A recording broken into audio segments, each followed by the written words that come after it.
alguma matéria na TV ou uma matéria jornalística que passe, que chame minha atenção mesmo, eu dou uma pesquisada em portais, em jornais online. Às vezes eu deixo a TV passando assim, eu vou ouvindo notícia e ao mesmo tempo vou no computador. Fica meio difícil de você usar só um meio, assim. Eu acho que um acaba complementando o outro.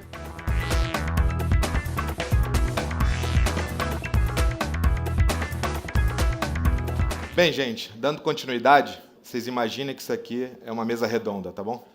Vou chamar aqui para compor esse grupo aí de parceiros o Casar, vem Zé Casar, do CCAA, a Denise, da Estácio, e o Alexandre, do Grupo Multi. Bem, a ideia aqui é fazer algumas perguntinhas, por favor, podem sentar. Fazer algumas perguntinhas que muito provavelmente algumas estão na cabeça de vocês, algumas vocês já colocam no dia a dia, mas é extremamente importante aproveitar esse momento e aprender com quem já faz, sem fazer nenhum tipo de paralelo com uma instituição de ensino que usava esse jargão no passado. Aprender o que já deu certo, né? Com 3 modelos muito diferentes, né? A ideia de trazer o Casar aqui é ele falar um pouquinho do posicionamento da marca do CCAA online. A Denise representa a Estácio, que é uma instituição muito focada em performance e como é que ela faz para extrair o máximo do mundo online. E o Alexandre, ele é responsável pelo marketing do Grupo Multi e ele vai, além de trazer algum case aqui, ele vai mostrar como é que ele está utilizando a inovação para trazer os alunos para os seus respectivos cursos. Vamos lá? Vou começar aqui com o Casar. Primeira pergunta, Casar. Em um meio que é extremamente focado no resultado, como meio online, por que o CCA investe em percepção de marca? E que tipo de resultado você espera dessa ação? Essa é a primeira pergunta. E logo depois, por que não investir mais em TV do que fazer online? Olha a pergunta. Ok, vamos lá. O nosso trabalho em online, primeiro é importante a gente ver que online e off não se antagonizam, né? A gente partir de uma percepção de que, puxa vida, eu tenho o off, que tradicionalmente, eu acho que isso é um resquício de anos e anos trabalhando de uma forma, né? Então, eu tenho anos e anos trabalhando com construção de marca através do off. E por que o on não é? O on é um espaço, sim, para a gente trabalhar, porque para a gente trabalhar construção de marca, para a gente trabalhar equity para a marca, e é ali que eu encontro uma quantidade diversa, uma quantidade riquíssima de oportunidades para enriquecer a troca com o consumidor, enriquecer ter pontos de contatos ricos, onde eu possa trazer experiências novas para ele, onde eu possa fazer com que ele interaja com a marca de maneiras antes jamais imaginadas, né? Então, ali é, sem dúvida alguma, um espaço riquíssimo para isso e não poderia, de forma alguma, deixar de estar lá fazendo isso por toda essa riqueza que existe no ON, né? E Vocês querem ver o exemplo aí? Vamos passar. Deixa eu só responder a respeito da TV, né? Que você menciona. A TV, obviamente, voltamos ao ponto do antagonismo, né, cara? Não faz sentido a gente ver as coisas como separadas, existe uma complementaridade. O que a gente vê é que toda marca tem uma história para contar, né? Ou pelo menos deveria ter uma história para contar. O CCA tem uma história para contar. A história que a gente quer contar você aprendendo inglês e espanhol conosco vai ser capaz de se expressar de uma maneira muito autoconfiante, porque, no final das contas, falar outro idioma bate muito naquela questão nossa de, na hora, dá um medozinho de falar, né? Na hora que você se sente diante da pessoa e precisa da outra pessoa e você precisa se expressar em outra língua, bate aquela insegurança. E se você está muito bem preparado, o que existe em você é autoconfiança. Então, o que a gente vende é autoconfiança. Então, essa é a história que a nossa marca conta, tá? Então, é nesse sentido que a gente procura fazer com que todos esses pontos de contato, né? E aí insisto na riqueza dos pontos de contato que existem no mundo on, contem esta mesma história, construam essa mesma história. Quanto mais rica quanto maior riqueza de pontos de contato você tem, mais rica é a história que você está contando, tá? E aí a gente trouxe um exemplo aqui do Masthead que a gente fez, né? Onde você tem a oportunidade de, primeiro, viver a história que a gente está contando, assistir a história melhor do que a gente está contando e, em seguida, interagir com ela. Você entra na história e você vive um pouco dela interagindo com a situação que está acontecendo ali, tá? Vamos lá? Roda aí o meu nome. Hey, what can I get you? Hot dog. Onions, coleslaw, hot pepper, relish, pickle. Onions, coleslaw, hot pepper, relish, pickle. Time to face the consequences. And now, Samuel L. Jackson. Hello, and here we are again. Talk or face the consequences. Hey, you. Ask him one more time. Onion, coleslaw, hot pepper, relish, pickle. You have 3 seconds to talk. Time to face your consequence. E aí, nesse instante, cara, que a gente tem... se alguém puder, por favor, ali com o mouse, girar essa roletinha, só baixar ela, isso. O usuário tem a oportunidade de interagir com a história e aí girar a roleta e experimentar qualquer um dos finais que a roleta apresenta, tá? So next time, you better talk. CCAA, o inglês e o espanhol que você aprende e não esquece. E assim a gente fez. Legal, né? Valeu, gente. Obrigado. Seu trabalho é nosso com a NBS, nossa agência, e enfim, eu fico muito feliz de ver um resultado como esse. E aí, complementando, você pode rodar a roleta de várias vezes e aí experimentar ataques diferentes. Tem um que é engraçadão, que é o do Sumo Attack, cara, que são 2 lutadores de sumo que espremem os moleques, negócio nojento, né, cara, espremem os moleques. Enfim, é divertido também, né? Tem essa pegada divertida que faz parte de todo esse trabalho de construção da marca, tá? Obrigado, Casar. Obrigado a vocês. Denise, a Estácio é uma instituição que é extremamente focada em performance na sua comunicação, né? E o mundo online é perfeito para a gente conseguir mensurar tudo isso. Vocês conseguem calcular o retorno específico do investimento que vocês fazem aqui com a gente no Google? E outra pergunta, vocês analisam a influência entre os diversos meios, né? De onde veio cada aluno matriculado?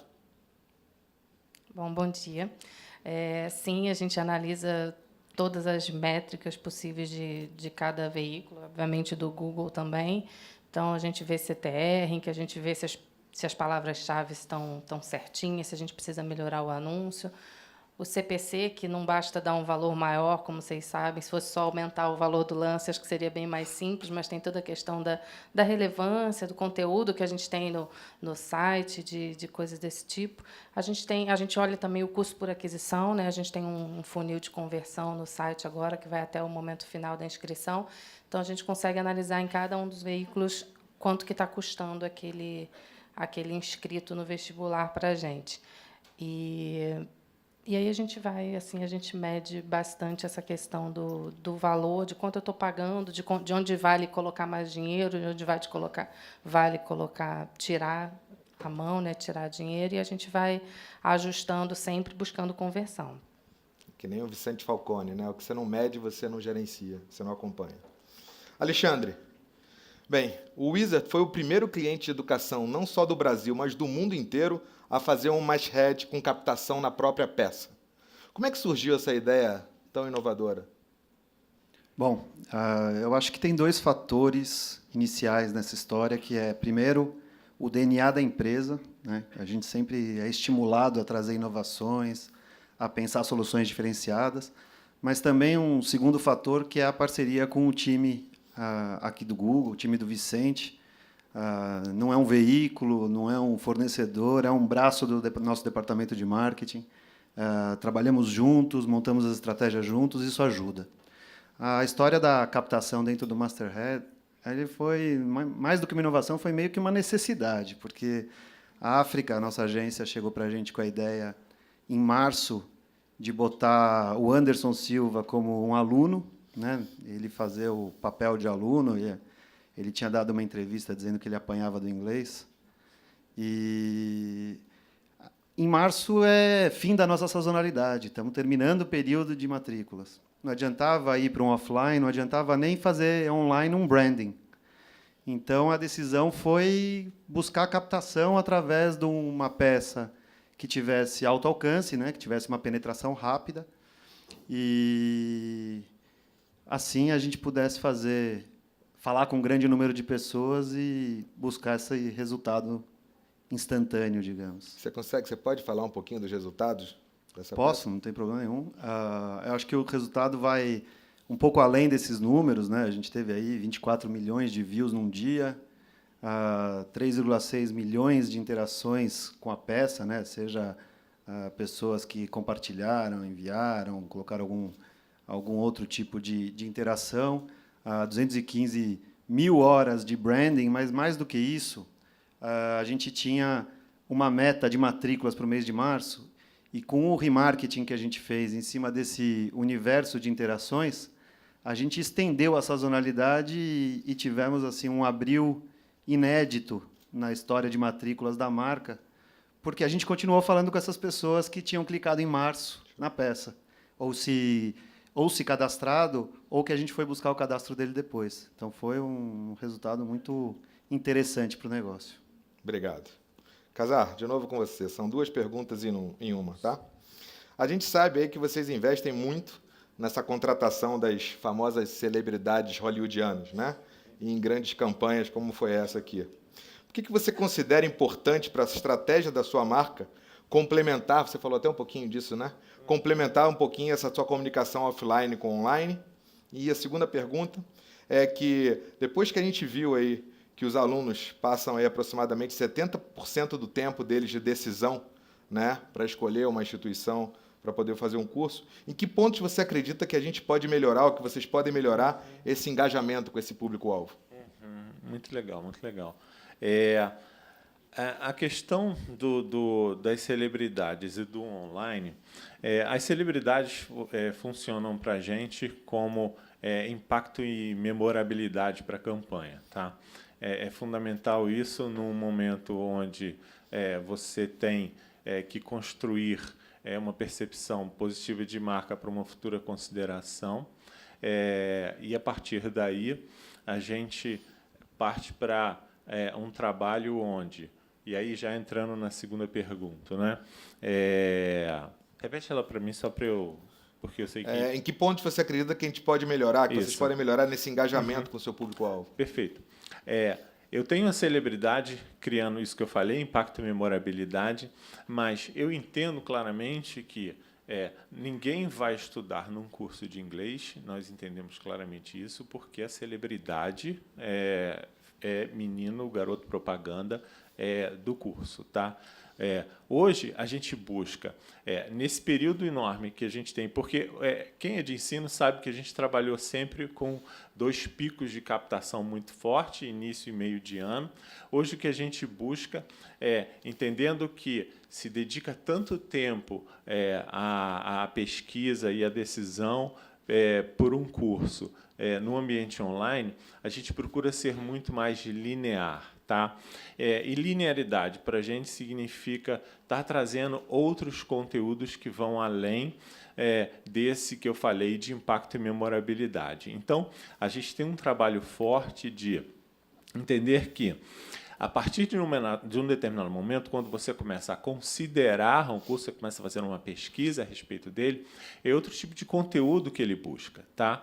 Ele agora está interessado em informações mais intrínsecas a respeito do curso, né? Ele não quer mais, ele já guardou que aquele curso tem umas características assim assim por conta de uma comunicação mais emocional, mas depois eu tenho que partir para uma comunicação mais racional. E é nesses vales de de mídia, né? Nos períodos entre captação, que a gente procura ter mais linearidade, e ali eu trabalho mais com vídeos onde eu apresento a minha metodologia, são vídeos onde eu apresento endosso de pessoas que já estudaram conosco. Eu exploro também, eu consigo estender o uso da celebridade, mas para coisas interessantes como ele vai assistir, ele vai fazer um teste de nivelamento, ao invés de eu ter o teste de nivelamento lá de uma forma mais careta, eu tenho hoje, nesse ano, eu tenho Samuel Jackson fazendo uma pergunta introdutória, meio que um esquenta para o teste de nivelamento, lá com o jeitão dele, brincalhão. Então, a gente procura estender, então, resumindo, linearidade, estendendo o trabalho que é feito com a celebridade, tirando ele só daquele universo que originalmente se pensa que é o da TV, ele vem para o online e a gente explora muito mais isso. Isso foi um aprendizado também que a gente foi adquirindo com o tempo, porque no início a gente não fazia isso. Na campanha do Bruce Willis, a gente ainda não tinha se dado conta disso, e a gente vai expandindo. Legal, obrigado. Denise, para você, a gente sabe que a Estácio aí está em várias praças, né? Para comunicação online, vocês trabalham com uma estratégia única para o Brasil, ou vocês criam estratégias diferentes para cada uma das regiões? Bom, a estratégia é nacional, mas a gente faz segmentações regionais dentro do Google. A gente compra, enfim, a gente está em diversas praças, a gente pode fazer uma comunicação em cada uma dessas praças, eu posso ter ofertas regionais, eu posso otimizar o investimento colocando mais dinheiro naquelas praças em que eu tenho uma meta maior, ou que eu tenho, enfim, cliques que são mais, que convertem mais. Então, a agência trabalha bastante na conta nesse sentido de otimizar de forma regional. Assim, e aí, quando eu preciso fazer um reforço de mídia em determinada praça, eu vou e atuo só naquela praça mesmo. E, além da geografia, tem algum outro tipo de segmentação que você faz? Então, a gente experimentou uma segmentação interessante assim, de horários. A gente trabalhava de forma mais linear e a gente resolveu dar uma olhada em como era o comportamento do nosso consumidor, de quem escolhia a gente mesmo em termos de horários. E, com isso, a gente reorganizou a conta com os horários. E, assim, parece que é algo muito simples, mas de um mês para o outro, só com essa reorganização de horário, a gente aumentou as conversões em 132%. Assim, e baixou o nosso custo por aquisição em 32%. Então, realmente, assim, é algo que aparentemente bobo, mas que fez uma mudança na conta. Show de bola. Alexandre, a gente sabe que 2013 está sendo um ano extremamente importante, né, para todo o Grupo Multi, né, no digital. Como é que vocês estão alinhando essa questão de fazer ações de impacto, ações inovadoras, mas trazendo também resultado, trazendo aluno para a escola de vocês? Legal. Bom, a missão da empresa é transformar o Brasil num país bilíngue. É desafiador e é uma meta que a gente sabe que a gente já está muito longe, né? E a gente trabalha por essa meta junto com os nossos colegas e outros players do mercado, né? Obviamente. Mas a gente viu aqui alguns números onde milhões de pessoas já se conscientizaram da necessidade de um segundo idioma, né? Até o destaque para a necessidade profissional. Mas, por uma série de fatores, com os grandes eventos que vêm pela frente, cada vez mais as pessoas se conscientizam. E o passo seguinte é pesquisar, né? Eles vão buscar nas ferramentas online pesquisa de quais as opções ou qual a melhor solução para aquilo que eles estão buscando. E aí, ali, naquele ponto, as nossas marcas têm que estar presentes. E, para estar presente ali e obter sucesso, você precisa criar algum diferencial, algum impacto, alguma maneira de buscar aquela informação que você precisa do aluno, né? Aquela mínima informação que seja, né? O nome, o e-mail e o telefone dele, ou uma ferramenta um pouco mais sofisticada, onde o aluno entra, vai escolher a unidade, essa escolha da unidade já leva a informação do aluno direto para a escola, ele vai, já através da ferramenta de captação, fazer o agendamento na escola, o franqueado, a unidade, o coordenador comercial da escola já vai saber que tem um aluno ou um futuro aluno agendado para aquela escola e cria aí a relação de visita, experiência, aula, etc. Então, a gente consegue quantificar diretamente em cima dos cliques ou dos cadastros, dos leads que a gente tem, quanto que, na ponta, gerou de matrícula e de resultado, né? Eu tenho aqui um exemplo que eu queria dividir com vocês, até o Léo, da nossa agência do IASG, da UI, está aqui. A gente desenvolveu uma campanha 100% digital. Então, foi a primeira vez que a gente investiu 100% do dinheiro de uma marca no ambiente digital, que foi a criação da websérie do FBI, né? Os crimes contra o inglês estão com os dias contados. E a ideia dessa campanha, mais do que estar presente nos canais digitais, era criar um impacto, resgatar uma mensagem, mas que pudesse, ao mesmo tempo, trazer resultado direto para a marca. Os resultados eles foram super felizes quando a gente começa a avaliar. A campanha começou em julho, né? A gente está aí no 2º mês da campanha, ela ainda vai se estender. Mas, se puder mudar para o próximo slide, a gente tem um recorde histórico para qualquer uma de nossas marcas, e a gente tem pesquisado, mas a evolução, a gente tem mais de... Esse número já está desatualizado, provavelmente hoje a gente passa de 1 milhão de views da websérie, né? Pessoas que foram lá e espontaneamente optaram por assistir o vídeo.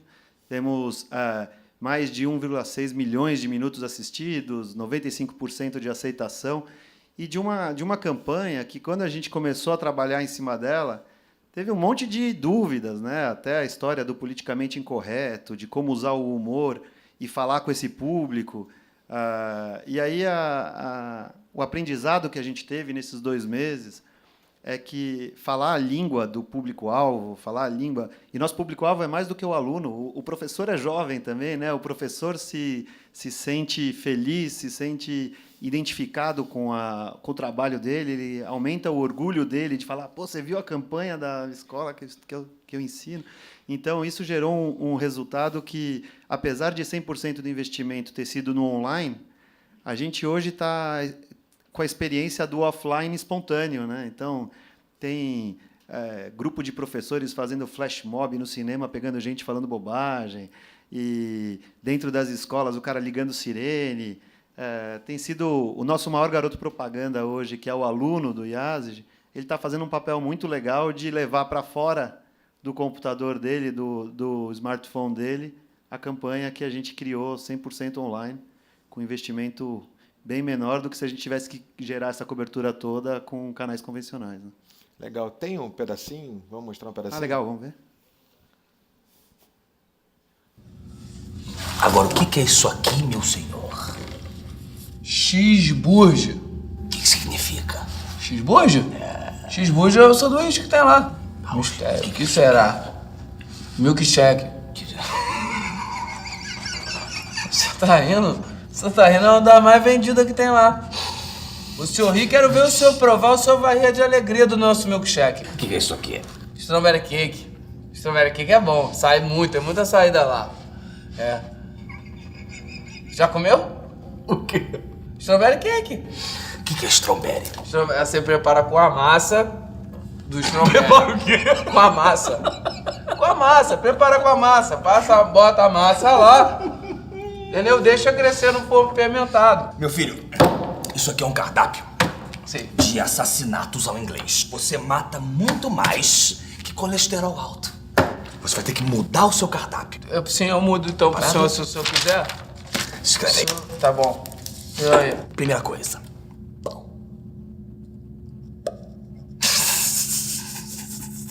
Qual é a segunda coisa, senhor? Água. Terceira coisa. Só isso. Só? Não, pera aí, só isso? Eu não posso servir só isso, não. Você não vai servir, você vai comer. Hã? Porque esse é o único lanche que se serve na cadeia. FPY. Os crimes contra o inglês estão com os dias contados. Matricule-se já no IASG. É para o seu próprio bem. Muito legal.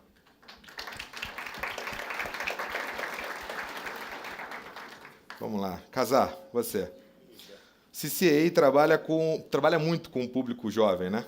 E a gente sabe que hoje esse público é muito adepto a vídeo, como eu falei logo no começo, e compartilhar as coisas. Como o Vicente falou, todo mundo tira foto de toda a comida que vai comer, né? Como é que vocês usam o vídeo e o social como alavancas de comunicação de vocês? E a segunda pergunta é, vocês sentem que isso vem crescendo em importância ao longo dos anos, né? Ao longo dos meses, dos períodos de aquisição de alunos aí, para a eficácia da campanha de vocês? Isso, sem dúvida. Assim, acho que o essencial dessa questão é compartilhamento, né? Quando a gente fala disso, a gente está falando de compartilhamento, e tudo que como a gente já ouviu aqui, a gente já sabe muito bem, tudo que é visual tem um potencial de compartilhamento e uma riqueza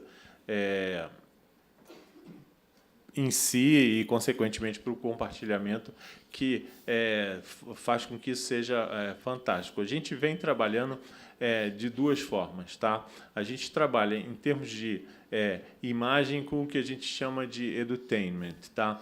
Que é uma relação entre educação e entretenimento. Então, tem uma relação muito forte com o que o Marco do Descomplica falou agora há pouco, e me lembra muito o que eu uso para explicar isso todos nós, eu tive uma experiência com um professor que iria para a sala de aula, era um professor de biologia, e ele entrou na sala de aula com um violão, né? Entrou com um violão e aí tocou uma música sobre toda aquela coisa de biologia, tudo transformado em música. Todo mundo ficou encantado, dizendo, cara, que legal, olha esse jeito de aprender, assim, educação e entretenimento ao mesmo tempo. Ninguém falou isso, mas hoje a gente lê dessa forma, né?